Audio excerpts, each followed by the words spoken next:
many watching my YouTube channel, at least in 2023, we're gig workers. You know, some of us part-time, many of us though full-time, but the majority of you here, you're gig workers, and I think it's significant because I feel like gig workers are wired just a little bit differently. What if we dig into it? What if we really reflect on our pasts and try and figure out why we are involved in gig work? What is it about our past that has informed us or shaped us into people that are willing and happy to exist in a gig economy? That's this episode of WELTE every 7th, at least after I pick up this DoorDash for Robert. All right, so you could argue very effectively that we've been groomed as a society and in our culture out of gig work. W2 culture is alive and well. I think we have an unhealthy relationship with the idea of job security. It's a dying ideology, but it's still an ideology that many people have, that college is basically essential, or at least that it's the safest route to a guaranteed, normal, comfortable life. And that starts all the way down our school system in America, starting from 5 years old in kindergarten. They're grooming you. I mean, the priorities are messed up. I don't think it's how it should be, but because of how the reward system works for everybody down the chain, the entire school system's basically to prepare you and get you into some sort of 4-year university. You know, and that makes a little sense because for so long the education experience is free in America until you get to that point that they've prepared you for, and then they're going to make you really pay for it. So to some extent, we are raised and groomed out of being comfortable with a gig economy type situation. Let me get Robert his meal. Hey, Looking for Robert? that's me. Alrighty. Have a good day.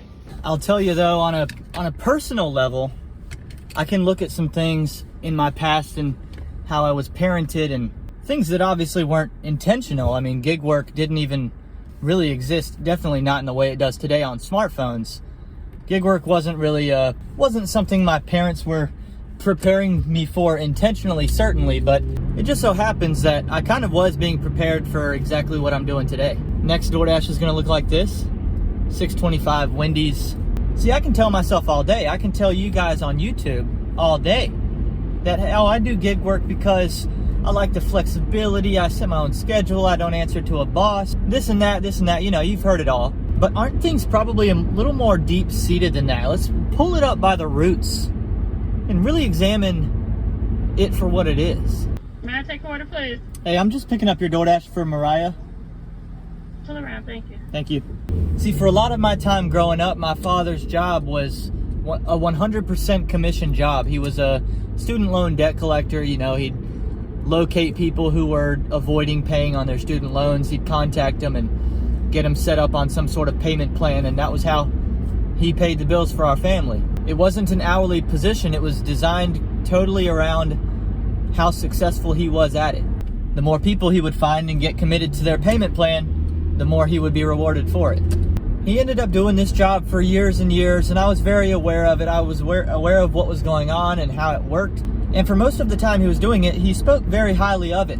And I agreed with his rationale. If you're an above average human with above average intelligence, above average work ethic, why would you not want to find yourself a job where you're compensated based on how much you do? Not how much time you put in, not how much time you're sitting in a chair or typing on a computer, but how effective you are at what you're applying yourself to. You're gonna be rewarded more than you would if the position were paid hourly, if you are indeed above average. If you're not, then you're fooling yourself, and the market is going to prove it to you. Gig work is very similar, if not exactly the same, and that's one of the reasons I'm probably drawn to it from some subconscious standpoint. Something from my past that's probably affecting me and how I perceive what I'm doing without me actually really thinking about it. Little hidden tip on that one. There we go, making even more than we thought we were gonna make. See, There you go. There's that commission for you right there. And there's also a bit of a gambler's element to it. You know, you wake up every day, you don't know how much you're going to make for the day, and that can put some pressure on you if you're not in a good place financially. You know, I don't have that problem anymore, but it wasn't too long ago that, you know, things were tighter and I could feel it. Even on an order by order basis, like accepting declining orders, a bit of a gambling element to it in terms of, you know, I think I can get one that's better within the next couple minutes. It's a risk. My dad was a persistent gambler, and that impacted me in more ways than one, as you guys have seen, as I do videos in the casino several times on this channel. I was on the phone when I accepted this order, so we've just arrived at the restaurant. We're gonna go pick it up. Do you have an order for Jacqueline? Thank you. There's also the element of not wanting a regular job. You know, there's wanting to work in gig work, and then there's not wanting what's normal for everybody else, a 9 to 5. My avoidance of that. I was always told growing up that I have problems with authority, you know, and I don't agree with that, but I can see why people would look at me and think that. I just know who my authority is, and it ain't nobody on this earth. That's the thing. So people in positions of authority on earth, whether it's, you know, policemen who I appreciate, but obviously I don't appreciate being pulled over myself, whether it's teachers who I also appreciate, I'm married to one, but boy, when I was in school, I was not a fan of the teachers, or whether it's my own parents or any authority even higher than that on a governmental global level, you know, basically any authority I'm going to push back on. Certainly in the workplace as well. You know, I've had several jobs. I've had several jobs for a couple years. It's, you know, it's not that I don't know how to manage with a boss.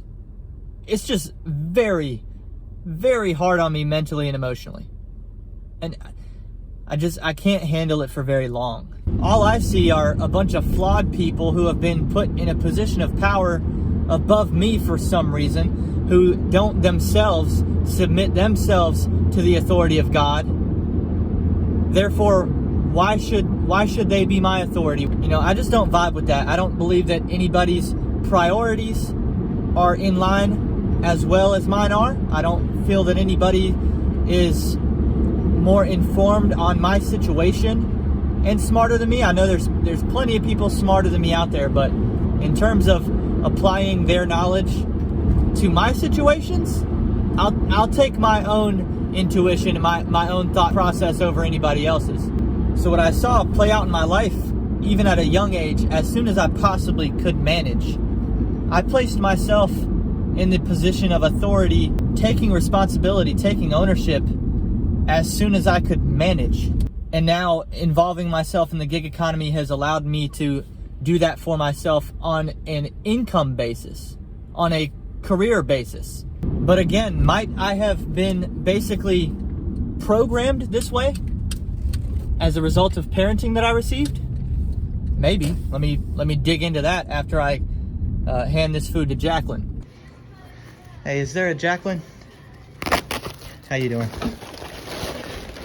Doing pretty well. Have a good day. Hidden tipped again. Let's go.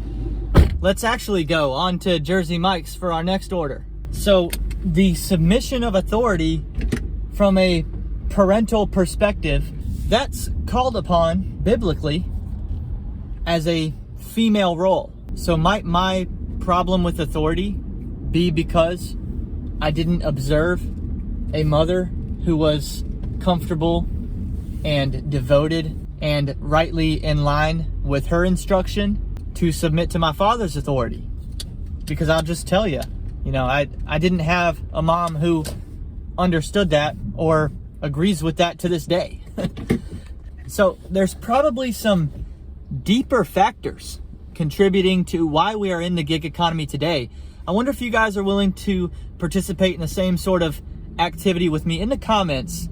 Really think about it. Maybe even take a day or two, then return to this video and let me know what you thought about it. There won't be another WELTE every 7th until next week. So take some time and get back to me. What's your story that's brought you here to the gig economy, taken to another level? Dig a little deeper, get a little uncomfortable, maybe even admit something that you don't want to admit. It can be a good thing. It can be healthy to really examine yourself sometimes, periodically through your life. Take an inventory, really question yourself, and be honest. Hope you guys enjoyed my version of doing that for you today. I will see you next time on WELTE.